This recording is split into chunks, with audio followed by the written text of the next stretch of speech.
Hello, everyone, and welcome to today's webinar session. My name is Emily Kosick, and I am the Knowledge Manager at the Canadian Institute for Public Safety Research and Treatment. I'm happy to be hosting this session today, which is done in partnership with the Canadian Institutes for Health Research. The session is going to be the first of a series that we're doing on the post-traumatic stress injuries in public safety personnel, and it's based on the Catalyst grants that CIHR awarded. I am going to do some quick housekeeping items with you guys today before we get started. First of all of you are in listen-only mode. We do this in order to limit feedback during the presentation. If you are wanting to ask a question, please use the question box located on your control panel. Today's session is being recorded, so if you missed something or want to review it again, we will be sending out the recording to you tomorrow.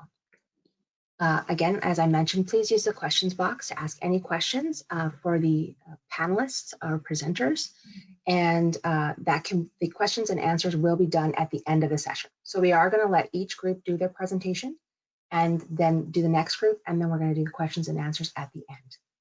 I do want to let you know that we have attached handouts for you guys today. There is a handout of the agenda.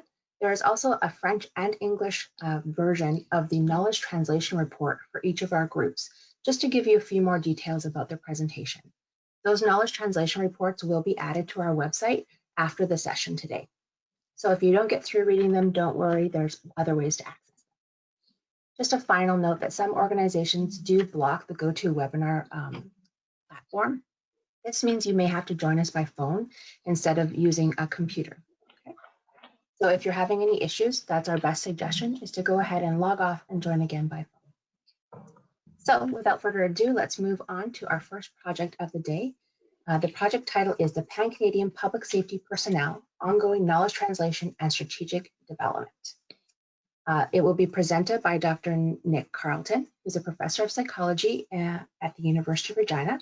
His co-presenter today is Sergeant Casey Ward, who's with Regina Police Service and the president of the Saskatchewan Federation of Police Officers. So I'm going to turn it over to Dr. Carleton and Sergeant Ward, and you guys can go ahead.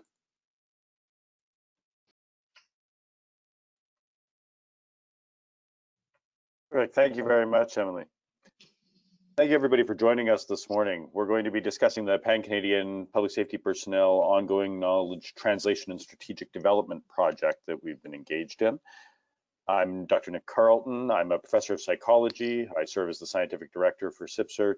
I'm a registered clinical psychologist. I don't have any commercial interests to declare, and my research is supported with my gratitude from the Canadian Institutes of Health Research, Public Safety Canada, the Saskatchewan Health Research Foundation, and the University of Regina. Good morning, I'm Sergeant Casey Ward. I'm a 21-year member of the Regina Police Service. I'm a frontline police officer. I'm also president of the Saskatchewan Federation of Police Officers, the Regina Police Association, and I'm on the Canadian Police Association board. And I'm also on the Public Safety Steering Committee and a founding member. What Doc Carleton and I want to do today, Nick came to me and asked if we could co-present this to look through the research and have the takeaways, what our frontline members would get from this research. So Nick's going to start presenting about what we saw in the research, and then I'm going to talk afterwards about how this affects our frontline public safety personnel. So as we all know, in November 2015, the Prime Minister's mandate letter to the Minister Goodale led to the 2016 National Roundtable on PTSD, supporting Canada's public safety personnel, an action plan based on post-traumatic stress injuries. So this led, oh, sorry, Nick, go ahead. Oh, all right. So this part of the foundational work led to us launching the Pan-Canadian Public Safety Prevalence Survey, which we also referred to as AX1, just so that we could save our breath when we were discussing it. This was a massive survey launched in September of 2016 that we closed the participation in January 2017. We had tremendous recruitment support from a variety of different agencies and organizations, and it was a huge cumulative effort. The data were collected online in English and in French with 9,000 participants who were engaged. Approximately 6,000 completed almost all of the questions, which is important to recognize because that's hundreds of questions, approximately 90 minutes on average to complete. And that's a huge investment made by our public safety personnel from across the entire country. The AX1 survey supported important public safety personnel mental health open access research results, things like mental disorder symptoms, which was one of the papers that ultimately led to being cited in the federal budget. And suicidal ideation, planning, and attempts were covered. We discussed exposures to potentially traumatic events, qualitatively unpacking their experiences, and discussing mental health training, attitudes towards support, and mental disorders. The research also helped facilitate frontline support such as PSPNet and the screening tool, and also some federal grants, team grants from CIHR. So project teams, including frontline public safety personnel and the leading researchers across Canada, got together to go through this research and continue on with this research. They wanted to produce 8 to 10 open peer review articles from the AX1 data. The same Catalyst grant supported 12 graduate students and 7 postdoctoral trainees, which I think is really important because it helps us to build the capacity to engage in ongoing research and development to support our public safety personnel going forward. Ultimately, we were able to produce 13 open access peer-reviewed articles from the AX1 data. The full articles and general audience summaries for all of these projects are already available on the CIPSRT website. We knew we wouldn't have time today to cover all 13 of these projects. I encourage you to check them out.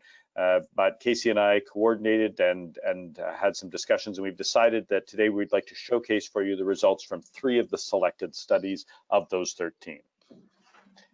The first of those studies is from Angern et al. 2020 is when it was published, and the title is Sleep Quality and Mental Disorder Symptoms Among Public Safety Personnel. There was 5,800 participants, approximately a third of them were women. We used the ISI and several standard measures that I think people are familiar with respect to symptoms, so that we could identify positive screenings for one or more mental health disorders.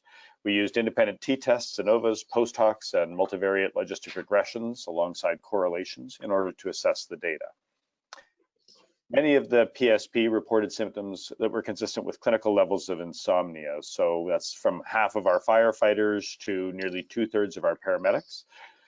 We also noticed there were some pretty large and statistically significant differences across our PSP categories, such that there's a lot of variation depending on which sector you were working in for public safety. We also saw sleep quality being positively correlated with all of the mental disorders, with correlations ranging from 0.18 to 0.70. And the PSP who reported clinically significant insomnia were also more likely to screen positive for at least one other mental health disorder, with the adjusted odds ratios ranging from 3.4 to nearly 7. So that's a pretty significant and substantial relationship.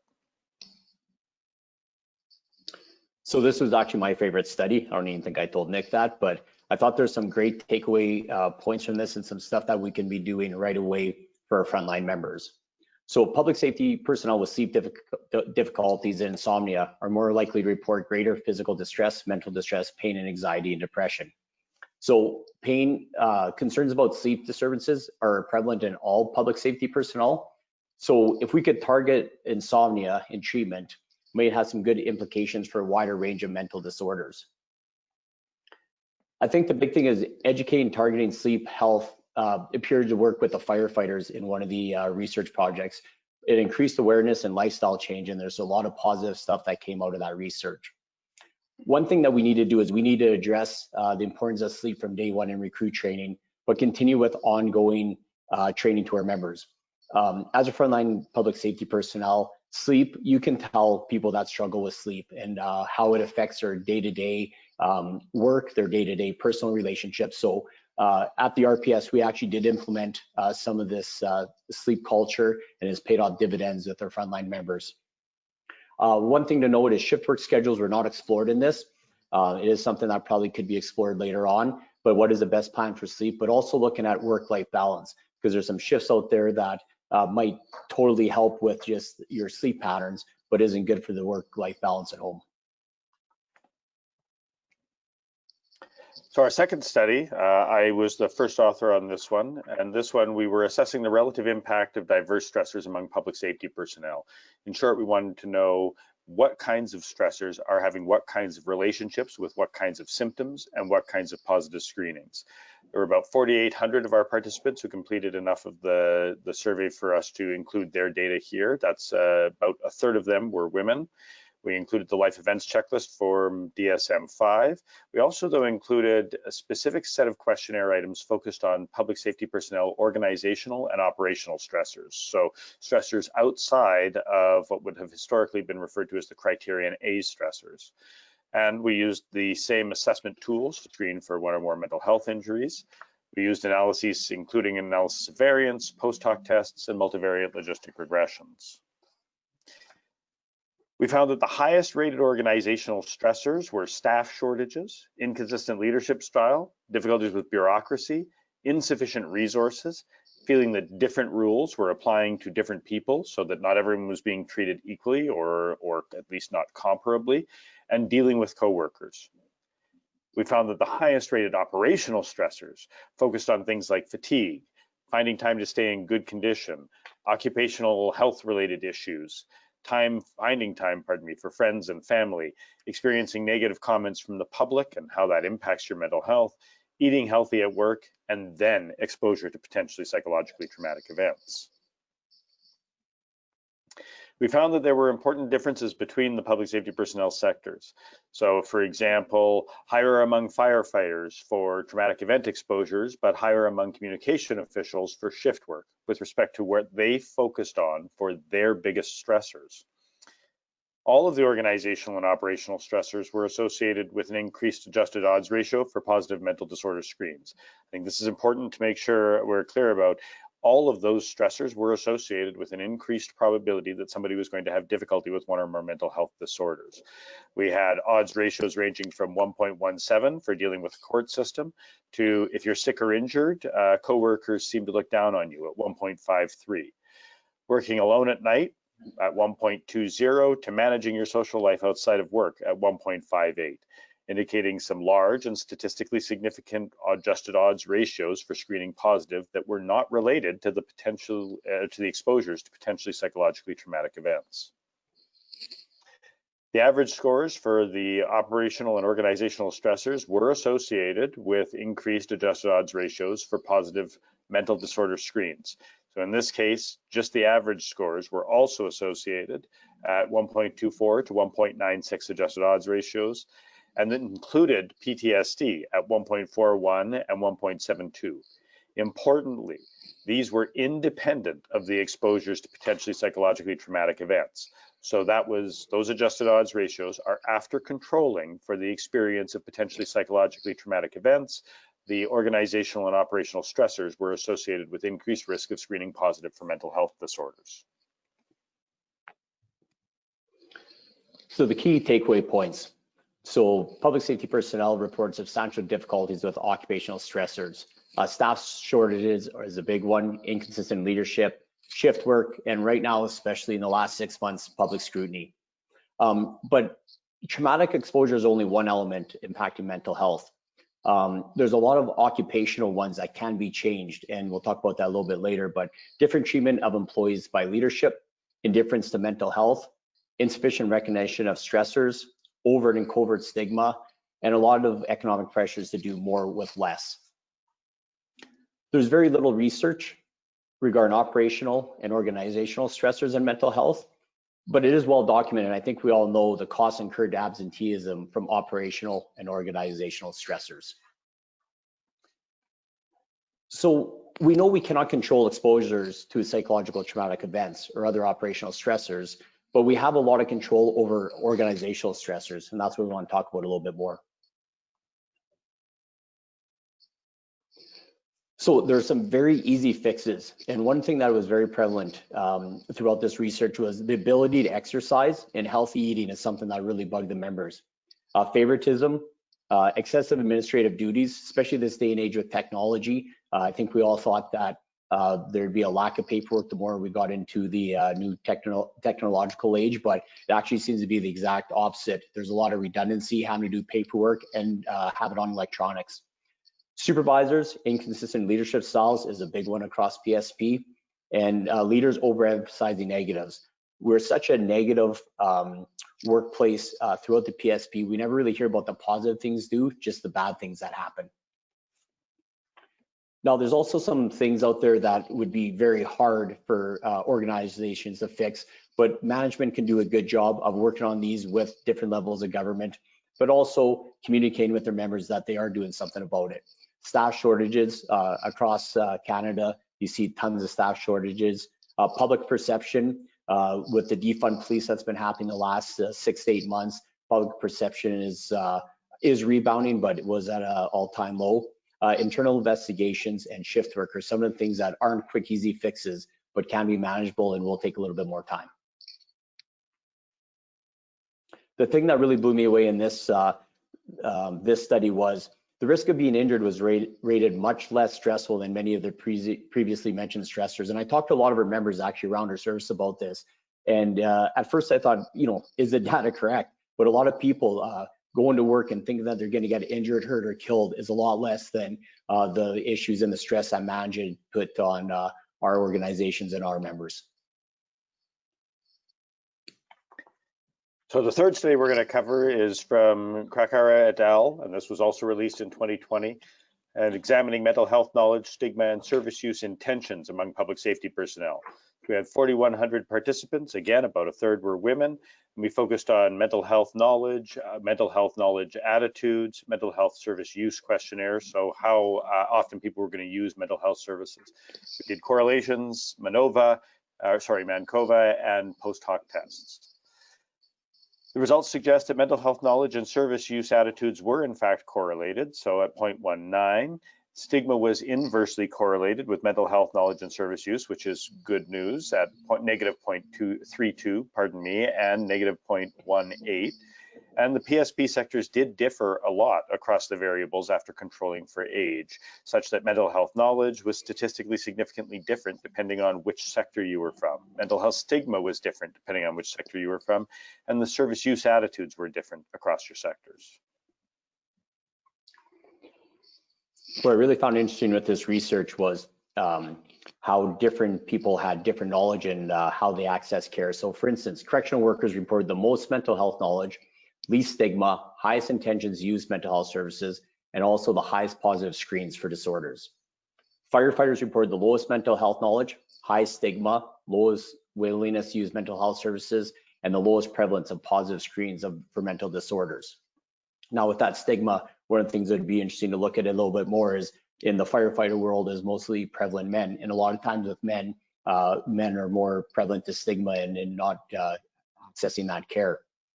Paramedics, because of the job they do in their education in the healthcare system, reported the highest mental health knowledge, the lowest stigma, but also the lowest intentions to use mental health services, which I thought was very interesting.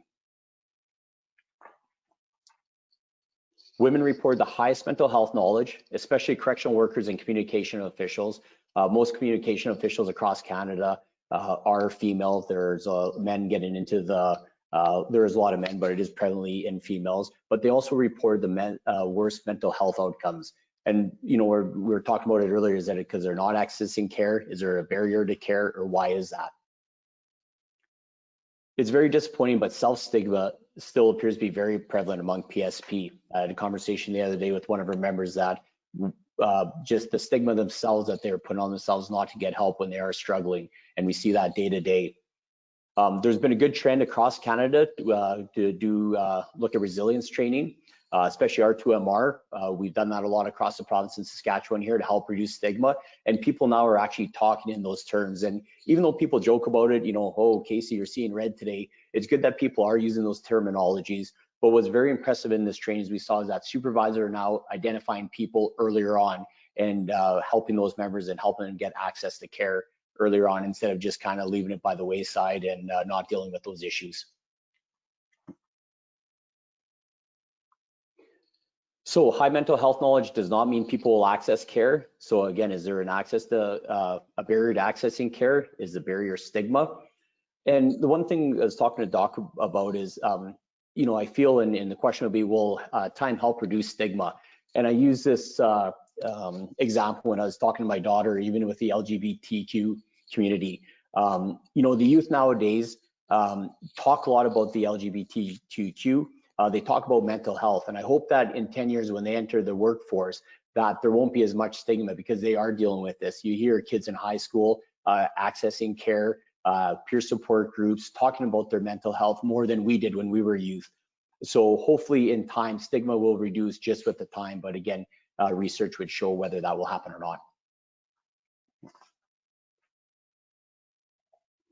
So the big thing we talked about is we have all this information now and what to do with this information.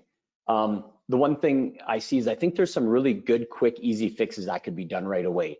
You look at some of the stuff in the, with the stigma, the occupational stressors and sleep, some really good, quick takeaways, but how do we get that information out?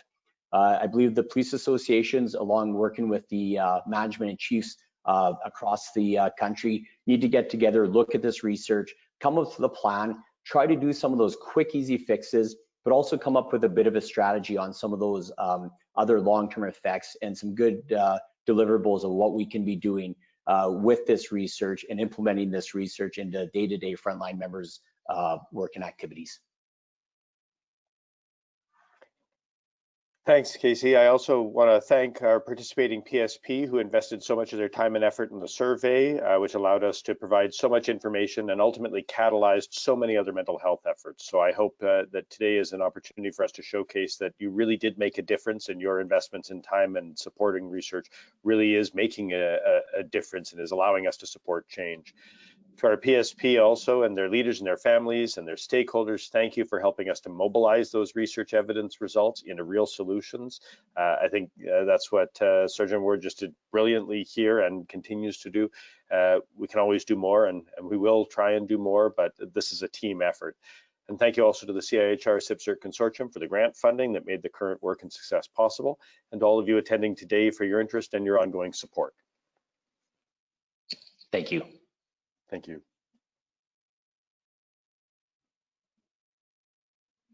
Very much, Dr. Carleton and Sergeant Ward, for that wonderful presentation and giving us all that great information. I'm just going to quickly take over the screen for 1 second here. All right, so we do have our next project up here, and the project is called the SKIP study, Sudarshan Kriya Yoga in Post-Traumatic Stress Injury, a randomized controlled trial for public safety personnel. Sorry, I'm tripping over that title. It is going to be presented today by Dr. Paris Lai. He's a psychiatry resident at Western University. He's also joined by Dr. Akshay Vasudev, and I'm sorry if I said that wrong. He's an associate professor of psychiatry, geriatric psychiatry, and neurosciences, also at Western University. And their knowledge user for today is Constable Stephen Stoken from the London Police Service. I'd like to welcome the three of you here today, and I'm looking forward to your presentation. Dr. Lai, I'm just going to give you sharing control here, and you can go ahead and give us your presentation. Thank you. And hopefully everybody can see that okay. Okay, thank you everybody for being here today. So my name is Paris Lai, and I'm a research team member in the Integrated Psychiatry Lab at Lawson Health Research Institute in London, Ontario. And I'm a psychiatry resident physician affiliated with Western University. I have the pleasure of delivering the post-traumatic stress injuries in public safety personnel webinar presentation today, together with Dr. Akshay Vasudev and Constable Steve Stoken, who is our patient expert, knowledge user, and public safety personnel with prior lived experience. He is a 28-year veteran of a local police service who has a complex PTSD and lifelong childhood trauma as well. And we have been fortunate to have the opportunity to collaborate with Steve, as he is a strong advocate for reducing stigma in other public safety personnel across the city and has extensive networking experience with public safety personnel as well. And so today we will be talking about the SKIP study, which is Sudarshan Kriya Yoga in Post-Traumatic Stress Injury, a randomized controlled trial for public safety personnel. So this is continuing to be an active study, and this is our poster, which can be found in our lab research website. So public safety personnel are first responders who frequently put their physical and mental health at risk while offering their service to society. So PTSD and its related illnesses, PTSI, such as depression or anxiety disorders, are the most common mental illness in this population. And yet PTSD frequently remains underdiagnosed, undertreated, and inadequately treated due to stigma and lack of access to formal services and inadequacy of currently available therapies. And so this study is a single center, masked, longitudinal randomized control trial looking at SKY versus a health education program in 74 public service personnel participants with PTSI. And so SKY is shown above, and this is one of the examples of a breathing technique. So SKY is a breath-based intervention program, and the groups consist of instructions for regulated breathing, interactive discussions, journaling, yoga, and guided meditations. And the health education program consists of group support and learning healthy active eating, diet, music therapy, and journaling, but does not consist of breathing or meditation techniques. And so this study is looking at whether SKY improves PTSD, depression, and anxiety symptoms in public safety personnel. So participants are randomized to either SKY or HEP. And so participants will be going with equal probabilities, like a flip of a coin, to either SKY or HEP. And both groups will spend the same amount of time regardless of which group they are allocated to.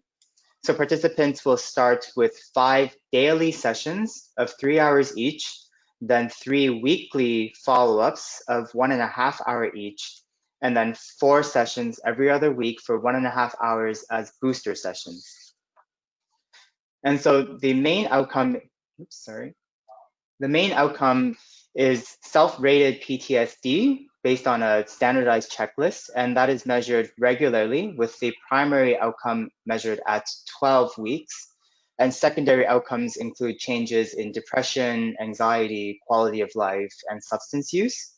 And we also planned to regularly explore changes in blood markers, as well as other signs such as heart rate variability or blood pressure changes.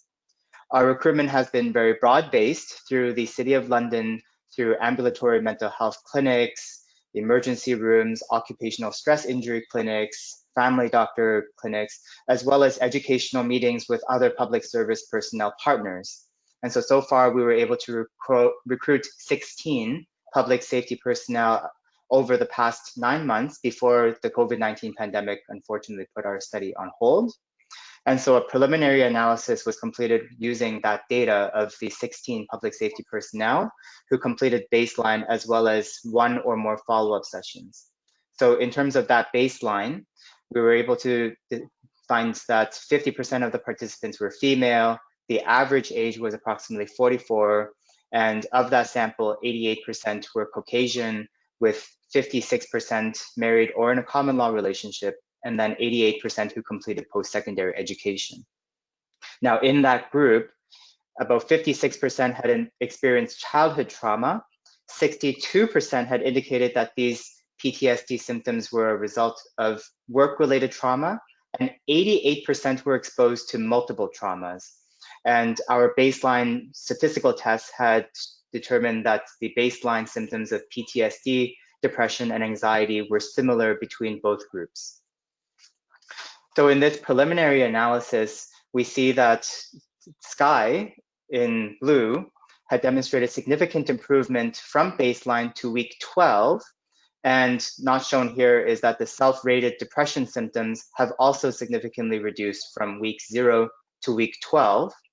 And then in the health education group, we noticed that there was significant improvement in depressive symptoms as well as assessed by the research staff. And these results in terms of the PTSD symptoms as well as depression were sustained at 26 weeks as well. And this study is, of course, currently ongoing. Hello. I just first like to say thank you to Dr. Carleton and Sergeant Ward. I think your research has hit the nail directly on the head. I'm a 28-year veteran of a local police service. Half my career was spent as a detective, and the other half is in some specialized units. I've had PTSD for 23 of those years, with 3 significant episodes throughout my career. The last one being in 2016, where I just couldn't tough it out anymore, and I ended up crashing. I was triggered from a call. I could not shut my mind off. I couldn't sleep, Cumulative stress from all my previous traumas overwhelmed me. Work had not given me any knowledge or tools to deal with this. WSIB was a constant source of stress, and as a result, I became suicidal and nearly took my life. In 2017, I attended a 6-day project trauma support cohort. It gave me knowledge and motivation needed to battle my PTSD, which guided me into mindful-based resources. I participated in various forms of yoga, like yin, hatha yoga, and vinyasa. Then I learned various forms of meditation, integrative restoration, I Rest by Richard Miller, which is a yoga nidra-based body scan, Sudarshan Kriya yoga, Sky, which is a primarily breath-based practice with light yoga and meditation. I took the mindfulness-based stress reduction course, the MBSR course through John Kabat-Zinn. It's a meditation-based with yoga body scan elements. Of all these three that I've taken, I found Sky to be the most beneficial in dealing with my PTSD symptoms. The pros of that were that Sky was very effective in symptom management with immediate results. You practice and you feel balanced right away. Sky gave these significant reductions I had were in rumination, shutting off my racing mind. After participating in Sky, I felt grounded and calmed. My hypervigilance was greatly reduced when I was not activated. And the pain, I suffer with serious somatic pain symptoms. My mental brain cannot tell the difference between physical and emotional pain, and as a result manifests physically in my body, and that was helped by the Sky Yoga. My angry outbursts, especially to my family, and were significantly reduced while I was practicing. My sleep improved with the reduction of all my symptoms. The benefits after a Sky practice last throughout the day and into the night. It's easy to learn and easy to pick up if you fall off the cushion. I had no problem picking it back up after I took a break from it for a period of time.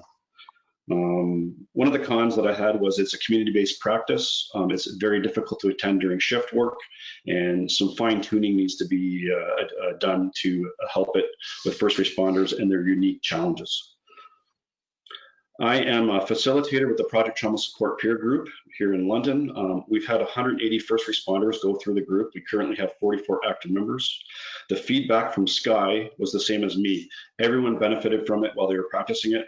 Multiple members have similar mindful-based skills, and they all agreed that Sky was the most beneficial for symptom management.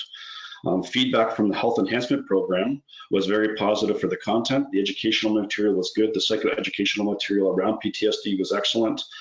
Proper exercise, healthy eating, giving people out to nature and physical exercise, and journaling. They were all skills and education that our employers should be giving us now. What I'd like to see with Sky, I'd like to see it studied within my workplace, in my work environment through a study. Currently in my service, we have 4 patrol sections. I'd like to see Sky studied on one of the patrol sections for a timely matter, and also study within one of the specialty units like the tactical unit. Develop it into a ritual. We should take our uniform off at the end of our shift. We should practice and tell our minds and bodies that we're civilians now.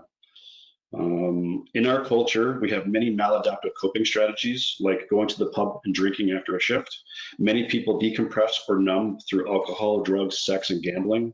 Many officers are also addicted to catching the next burst of adrenaline. We have a poor work-life balance as a result, higher divorce rates, higher rates of cancer, cardiac issues, and some of the highest PTSD rates in the world. Work is constantly evaluating measurables, such as time on calls, amount of calls, number of staff, sick days, morale, complaints, and accommodations. Sky Yoga study could have clear and measurable results. My guess is there'd be less sick time, higher morale, less use of force complaints, and improved productivity. A calm officer is more likely to de-escalate a situation versus escalate their use of force. I feel that if I was practicing Sky while I was a serving officer, I would likely not have had such an adverse extreme reaction to my PTSD. I would highly recommend Sky to anybody. It is a very effective non-pharmaceutical tool that can be used by anyone. Thank you. Thank you, Paris and Steve. I know we are not finished our presentation just yet. I just wanted to highlight our study is still ongoing, as Dr. Lai is going to mention in a few minutes. So our results are though very preliminary. We have a very strong advocate here, Constable Stoken, but our scientific findings are not complete yet. I just wanted us to be aware of that. And just to add on to Dr. Bazadev's point, of course, the final results will be dependent on the ability to continue to recruit after the pandemic is over. Although the preliminary findings suggest that SKY can significantly improve PTSD symptoms, reduce depression and anxiety, substance use, and improvement in function as well. And that was shown at the preliminary analysis at the 12-week mark. And so we do have approval to move our study online. And so we will be submitting an amendment for Canada-wide recruitment to recruit from the online platform. And so hopefully that will continue to improve in terms of the next steps for recruitment. So to conclude, we would like to thank our funder, CIHR, for giving the team the opportunity to pursue this research with this very important population group. Public service personnel are very important and vulnerable, and we would like to thank our PSP participants for not only participating in our study, but also for keeping our community safe and for everything that you do. I would like to thank our SKY and HEP teachers for helping to make this study possible. And of course, I would like to extend a big thank you to Steve, because he has not only been integral in the development, but also the implementation and recruitment for the study. And if it was not for the ongoing dedication, the achievements from this team would not have been possible. So thank you all for your attention. And we look forward to the questions. All right, thank you so much for your presentation, gentlemen. And Steve, thank you so much for being free in discussing the issues that you've had with PTSD. It takes great courage, and I appreciate you doing that here today. So we are going to move to the question and answer portion of our session. So I would like to welcome back Dr. Carleton and Sergeant Ward so that they can also participate. So we have gotten a few questions in. The first one that I want to start with, it will be directed to our knowledge user. So that's you, Steve and Casey. Sorry, you're up first. What we wanted to ask was, since you've been involved with these two projects, probably around since I would think 2018 when the funding was awarded, I think. Have you seen changes in your organization or coworkers around mental health issues? Have you seen changes happening in their attitudes around mental health issues? And Steve, I'm going to start with you if you want to go ahead and answer that. Yes, I had a significant sanctuary trauma where I felt a lot of my injury was work-related due to organizational issues. But I have to say they have done a lot to try to improve what is occurring within the workplace. To be fair, police officers are not trained in this, and if we were given the proper knowledge, we'd be doing it. A lot of the programs that they're trying to implement and do at first were window dressing, but are slowly improving. And there are people that want to improve mental health and have somebody complete their career in a timely manner and healthy. So yes, things are slowly, stigma is still a very big thing. Self-stigma is a huge one. That was probably the reason why I did not seek help.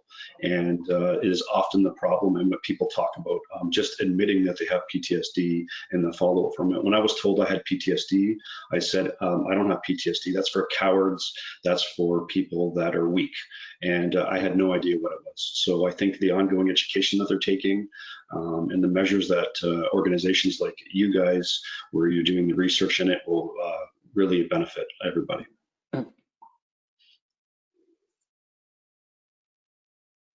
You're muted.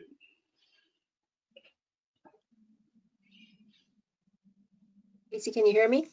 Yes. Okay. If you want to go ahead and answer the question as well, has your organization or coworkers' attitudes changed since you started this project? Yeah, very much. And I think, especially within the province, but we're lucky with myself being on the steering committee, getting that information out there.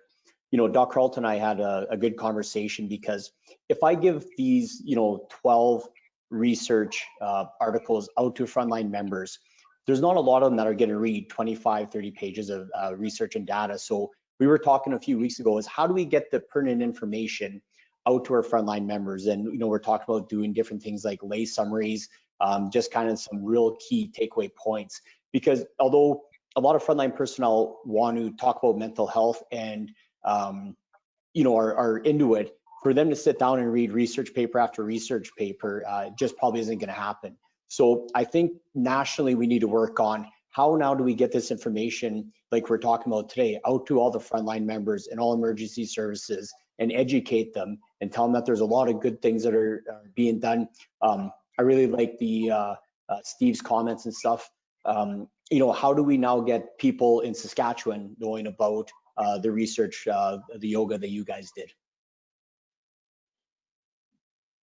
Thank you so much, Casey. So the next question is directed to Dr. Carleton. The questioner was surprised that PTSD was more prevalent than depression and anxiety in your studies. How did you measure PTSD specifically? Thank you for the question. I'd have to go back and check, but I think in the original mental disorders paper, major depressive disorder was more prevalent as our positive screen than PTSD. It might be that that's inverted for one of the sectors, but I think for most of the sectors that was the case. That said, we measured PTSD using the full LEC from DSM-5, or sorry, the full LEC associated with DSM-5 and the PCL-5. So those are both out of the National Center for PTSD and Weathers research. So those were the screening tools that we used, and we required that they screened positive at 33 or greater for the total score and screened positive at the same time on each of the subscales. So we used a conservative scoring method there because it is self-report, and we would wanted to err on the side of caution there. For Dr. Lai, how would someone find a link to your online recruitment, since you've suggested that you're going to be doing it online and throughout the country? We would be happy, obviously, if you would send that to us at SIPCERT. We can certainly put it as a link with the session, but if you're willing to share that information, obviously. Yeah, of course, I will definitely submit it to you, and then that way it can be posted. Just so the participants know, once that's submitted to us, we will make it available as part of the follow-up information for session 1. Okay. Wonderful. Our next question said, and I believe it is for Dr. Lai, any long-term follow-up process on the group sample for the 16 employees that did the yoga, and did they continue to do the yoga on their own? I can answer that. First of all, I would like to really thank Dr. Lai. He has just joined our team very recently, and I also want to congratulate him. He's been nominated and then won the Canadian Academy of Geriatric Psychiatry Resident Award very recently, just last week. Just confirms his passion and interest in research. That's why I made him do this presentation. More importantly, just to answer the question posed, we are very interested, of course, as the kind audience member who has asked this question. But the funding bit from CIHR, of course, allowed us to do only a certain time frame. It was just a 1-year grant, and we thought 6 months would be a good enough time to really check if there's going to be a response or not.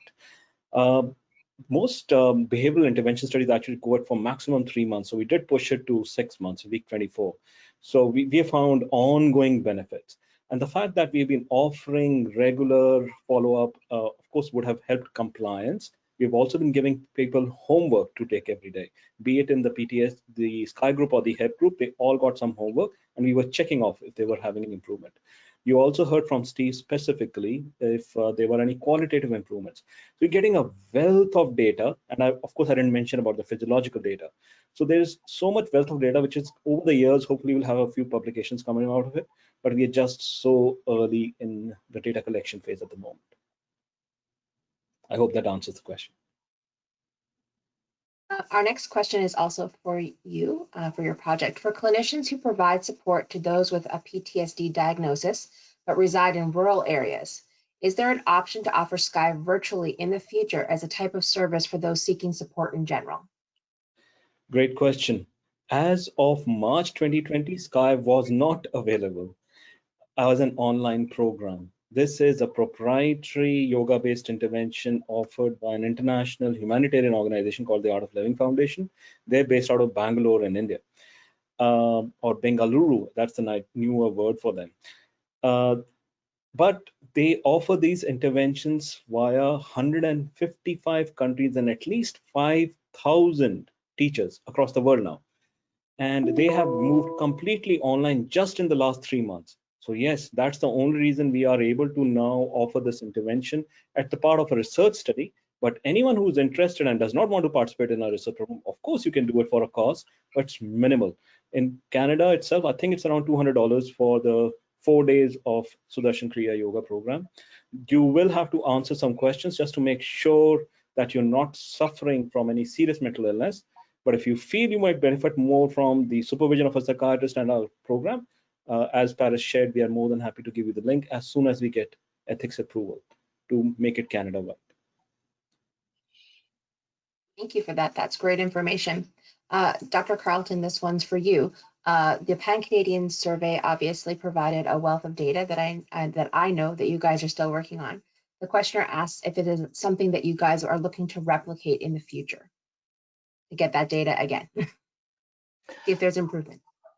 Yes, the short answer is yes. In an ideal world, we would have, and we mentioned this in a couple of the studies, in an ideal world, we would actually, as a country, choose to invest in doing random stratified sampling with clinical interview data through Statistics Canada to make sure that we end up with a really robust epidemiological assessment done every few years. We do that for the general population, and we do that for our military and veteran populations, but that's a significant investment of Canadian resources. In the interim, we would like to repeat the AX1 survey at some point in the future, but that is an ongoing discussion. It requires a tremendous amount of investment from our public safety personnel at the front line. It may seem like 90 minutes or so is not a lot of time, but it's a tremendous amount of time to ask from each one of our tens of 10,000 public safety personnel. That's huge. So, short answer is yes.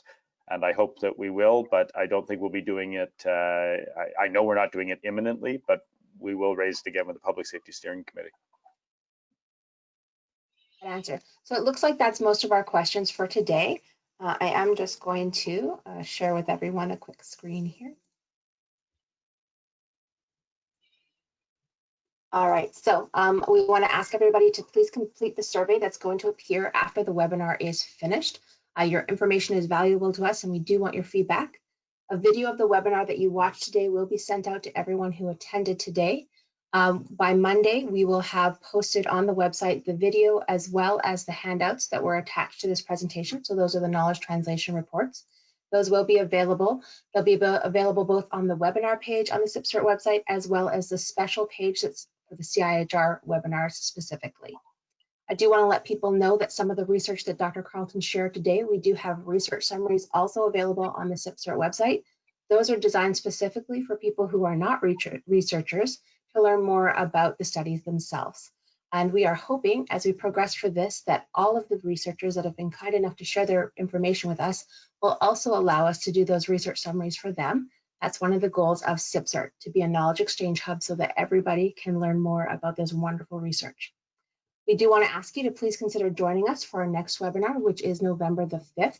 Dr. Margaret McKinnon will be presenting then, and we look forward to hearing about her research. I want to thank our presenters today for sharing their experience with us and the wonderful research they are doing. And I'd like to thank you all for giving us your time in attending this webinar. Given COVID, I want to remind everybody to stay safe and take care of themselves. And I think that's everything for today. Thank you again so much, everybody. Thank you, everyone, and namaste.